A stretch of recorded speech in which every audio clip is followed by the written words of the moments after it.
हमसे पहले कहते हैं कि पहुंचो, हम आ रहे हैं, बॉस आ रहे हैं पीछे से और हम पहुंच जाए पहले। अरे हमारे पास कोई हवाई जहाज है या हमारे पास रॉकेट लाइन दे रखा है इन्होंने जो उस पर बैठ के फटते से वहां पहुंच जाएंगे। तो उन्होंने प्रभारी जय किस आधार पे बनाया था? जब हम अयोग्य हैं, हम में ताकत ज्यादा है या उनमें ताकत ज्यादा है?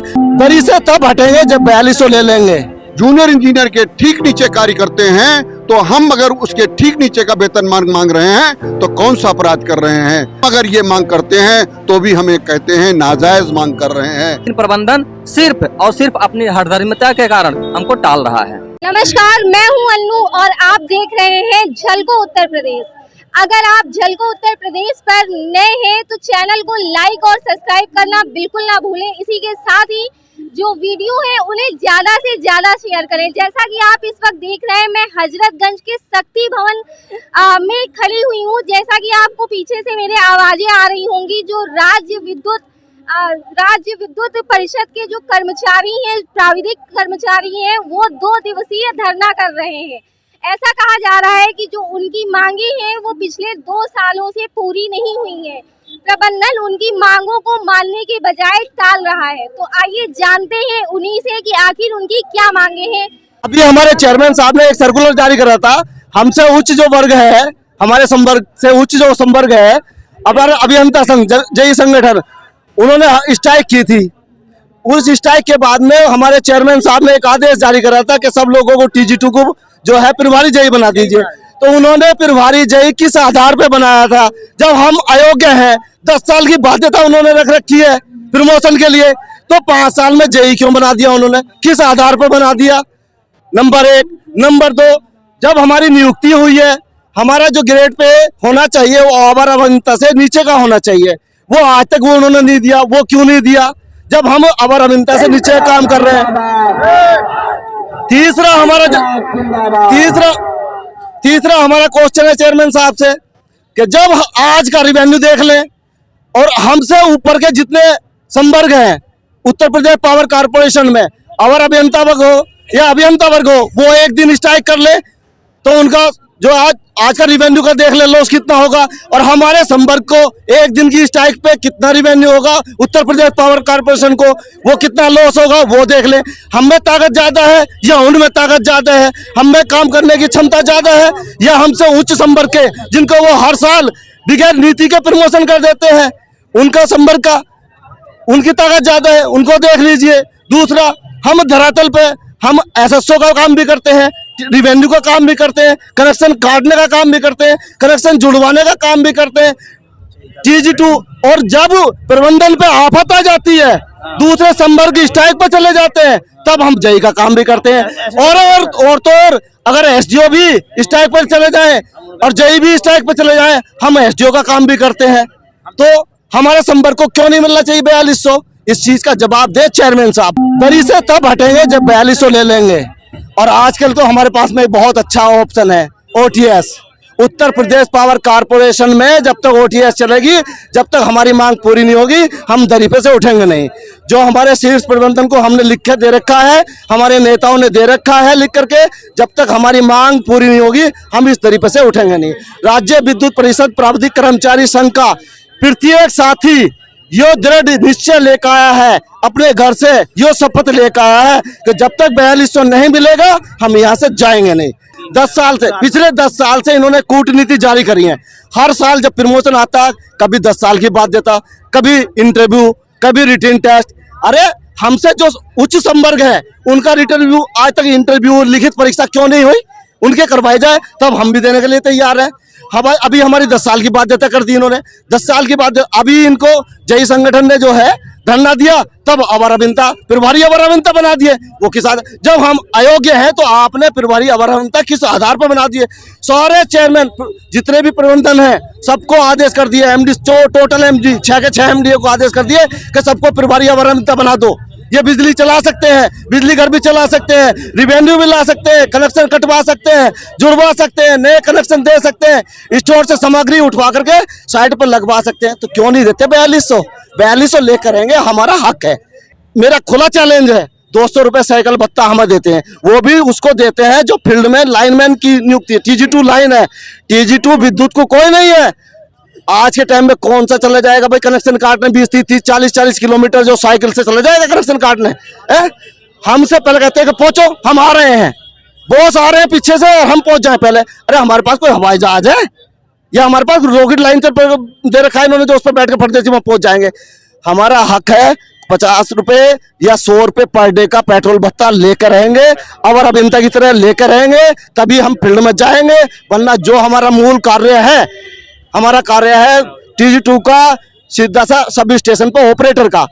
अगर इनको नहीं देना तो सीधे सभी लोगों को, सभी साथियों को ऑपरेटर का कार्य दे। दूसरी एजेंसी जिनसे ये मिलजुल के करोड़ों अरबों रुपए का घोटाले करा रहे हैं। अभी आपको मैं बताऊं, 5 साल पहले इन्होंने फ्रेंचाइजी दी थी रिवेन्यू के लिए, और वो ले लेकर के भागे पैसा, इनसे कोई कार्रवाई नहीं हुई। इन्होंने 10-10 लाख रुपए सिक्योरिटी जमा कराई उनकी, वो सिक्योरिटी एक दिन में उन्होंने कमा ली 10 लाख रुपए।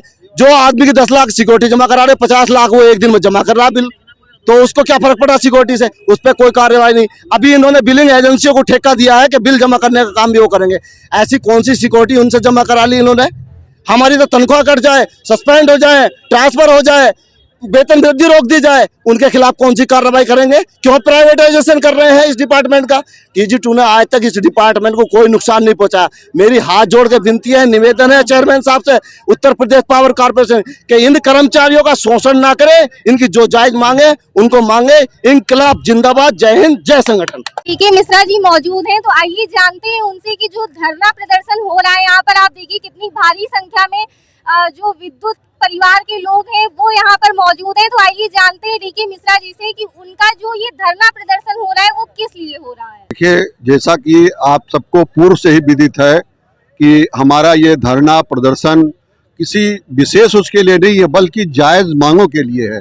ये वो तकनीकी संवर्ग है जो अपने हाथ से और दिमाग से 24 आवर कार्य करता है, लेकिन आज इस संवर्ग को, जो तकनीकी संवर्ग है जिसे टेक्नीशियन का नाम दिया गया है, वो अपनी जायज मांग, जैसे कि हम जूनियर इंजीनियर के ठीक नीचे काम करते हैं, जूनियर इंजीनियर का वेतनमान 4600 है, हम प्रबंधन से कह रहे हैं हमें 4200 दिया जाए, लेकिन प्रबंधन की हठधर्मिता है कि वो 2600 से हमें 3000 पर भी लेना नहीं चाहता है। ये बताइए, अब पूरे देश में, पूरे प्रदेश में जब हम तकनीकी संवर्ग के तहत जूनियर इंजीनियर के ठीक नीचे कार्य करते हैं, तो हम अगर उसके ठीक नीचे का वेतनमान मांग रहे हैं तो कौन सा अपराध कर रहे हैं?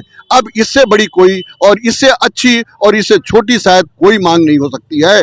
मैं आपको एक दूसरी मांग पर भी बताना चाहता हूं कि हमें पूर्व में टाइम स्केल मिलता था, ठीक जूनियर इंजीनियर के नीचे होने के कारण हमें पहला टाइम स्केल जो है जूनियर इंजीनियर का मिलता था, फिर असिस्टेंट इंजीनियर का मिलता था, और उसके बाद असिस्टेंट अभियंता का मिलता था। लेकिन वर्तमान में हमें ACP का दिखा करके जब 7th पे कमीशन आया तो हमें ACP मिली है, और ACP में हमें ठीक ऊपर का वेतनमान दिया जा रहा है, जो जूनियर इंजीनियर से 3 वेतनमान नीचे है। जूनियर इंजीनियर के नीचे 4200 है, 3000 है, और हमारा 2600 है। अब मीडिया प्रबंधन से कम ये पूछे तो कि ये तकनीकी कर्मचारी जो हैं वो रोज बैठ करके अपनी जायज मांगों की बात करते हैं तो कौन सा अपराध करते हैं? एक मांग और जो गैर वित्तीय मांग है, और वो ये है कि जब हमारी टेक्नीशियन की भर्ती हुई तो पूर्वांचल का आदमी, जो गोरखपुर का आदमी है, उसे मेरठ में भर्ती कर दिया गया। ये छोटा सा वेतन पाने वाले लोग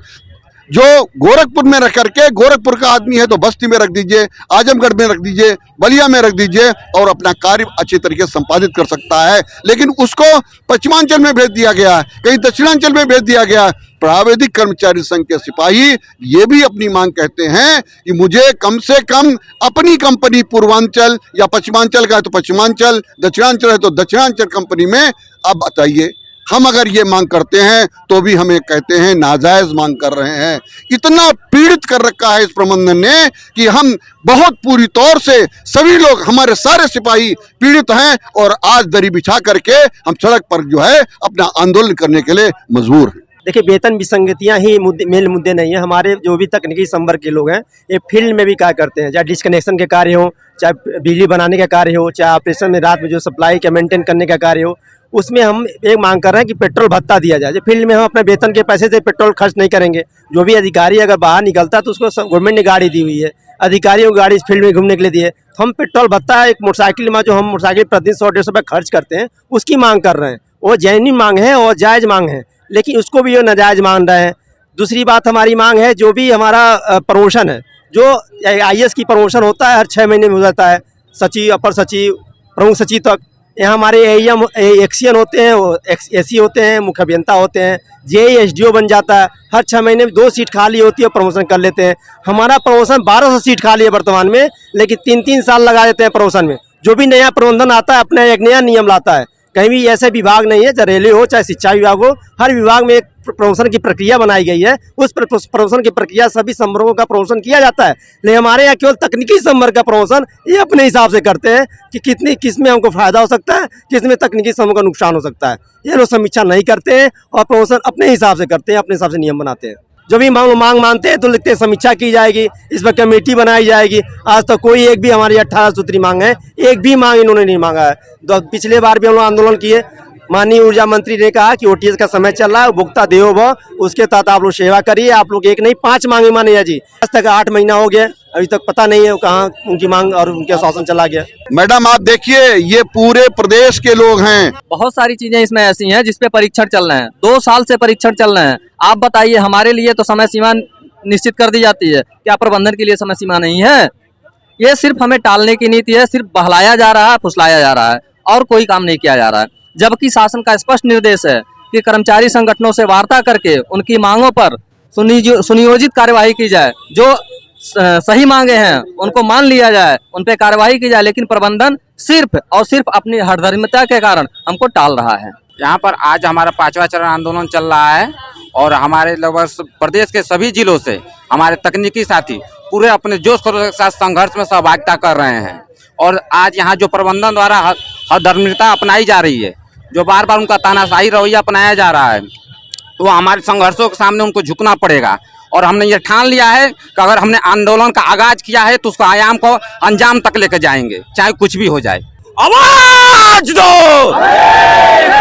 प्रबंधन की तानाशाही है, अपनी तानाशाही दिखा रहा है, उसको कुछ नहीं मिल रहा, सिर्फ TG2 उसको नजर आ रहा है। जब TG2 सारा काम कर रहा है, फील्ड वर्क से लेके ऑफिस वर्क तक, JE वर्क तक सारा काम TG2 कर रहा है। उसके बाद भी इनके समझ में नहीं आ रहा है, सारे नियम कानून सिर्फ TG2 के लिए बनाए गए हैं। तानाशाही के रवैये की वजह से हम लोग का सुन नहीं रहा है, जिसमें हम लोग मजबूर होकर आज हम लोग धरना पे बैठे हुए हैं। 5वें चरण में 2 दिन का ये आंदोलन रखा गया। इसके बाद अनिश्चितकालीन आंदोलन है हमारा 15, 16, 17 तारीख को।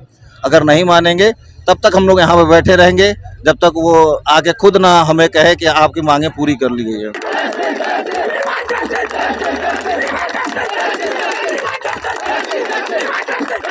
इसी के साथ ही झलको उत्तर प्रदेश को लाइक और सब्सक्राइब करना बिल्कुल ना भूलें। पास लगी बेल आइकन को जरूर प्रेस करें। साथ ही आपको ये वीडियो कैसा लगा और इस पर अपने विचार जरूर बताएं। कैमरा पर्सन अभिषेक के साथ मैं अन्नू, झलको उत्तर प्रदेश।